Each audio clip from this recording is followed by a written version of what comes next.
Today we're going to be talking about horror movies, which they may be scary, but they're not as scary as my Rent. Am I right? The story of how horror came to be is actually super interesting. At least I think. If you don't like horror, then still stick around so you can say shit to impress people and seem smarter than you actually are, cause that's what I do. I couldn't really find when the first horror movie was made. Some believe it was The Haunted Castle, which was the first one in America in 1896. But the first one to hit the mainstream was Dracula, released in 1931, which led to a bunch of successful horror films including Frankenstein, The Mummy, and another name you might know is King Kong. However, I don't really count King Kong as horror. Since 1931, there have been over 80 films featuring the Dracula character, and I think there would be more if you included the adult films.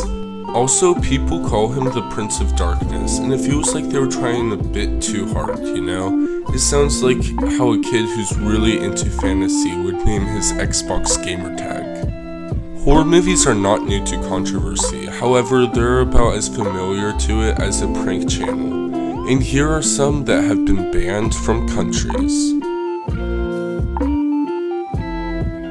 A Clockwork Orange, which is a movie I'm not greatly familiar with, was banned in Ireland, Singapore, South Africa, Brazil, South Korea, parts of Canada, and Spain. And after, Stanley Kubrick removed 30 seconds of sexual footage and it got an R rating in theaters. And fun fact, despite the controversy, it still received 4 Oscar nominations. This is a banned film that I have seen and thought was worth bringing up. Texas Chainsaw Massacre.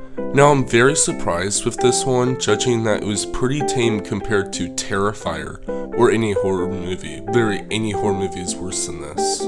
Although this is a pretty scary horror movie, so maybe that had something to do with it. It received an X rating in America, and it was banned from the UK and many other countries. So I'm wondering, what did it do? Was it too spooky for people?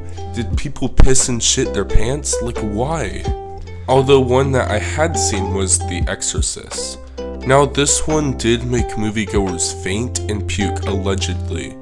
And allegedly, others complained of more serious stuff like heart attacks or even a miscarriage. That is genuinely super sad. And while this ruckus was going around and people actually started getting hurt, people started saying that anyone could be possessed by the film just by watching it, and it gave evil a path to corrupt human souls.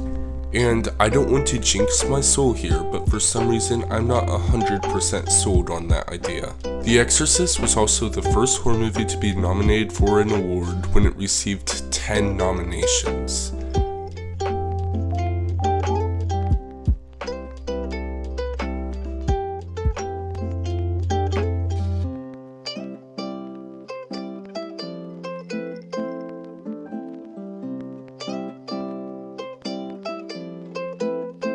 So, if you're ever with your friends, or better yet alone, and you're missing the feeling of shit in your pants, well boy do I have some suggestions for you. These are in no particular order, but the first one I have to go with is The Witch. I found this movie fucking horrifying. The atmosphere is perfect, and as it goes on, the pressure keeps on squeezing you until the third act, when everything that was building just comes together. While I was watching the third act, I was just thinking, this is not going to end well. Also, some might consider this a slight spoiler, but I think it's funny to throw in here. Don't let your weird friends see this, because mine screamed "Gyat" 4 times throughout the film. So, yeah. Number 2 is Talk to Me, another A24 film, but this time I don't think it was that scary, but this one is certainly disturbing, and it has a lot of things to say about drugs and social media that go further than social media is bad. I just gotta warn you, there are some shocking moments in this. This scared my friends though, even though it didn't scare me. The third one isn't scary, but it's very good. It's called X, and it has themes I'm not sure I'm allowed to talk about on YouTube, but it's a great movie. And the third one comes out this year. So maybe go check that one out in theaters.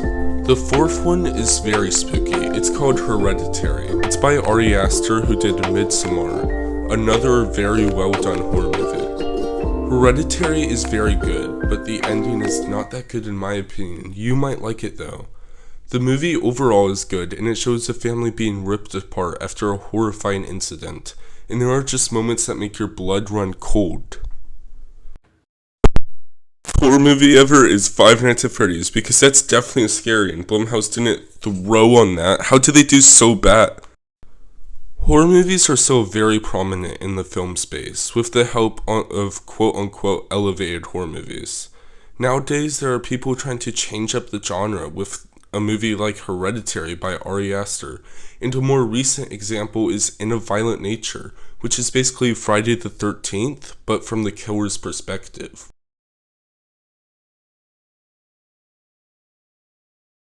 And the horror genre doesn't seem to be dying out because almost each movie is profitable, with most horror movies being low, and the most expensive one ever to be made is World War Z, which is at $125 million budget. Wow, okay, that's way more than normal.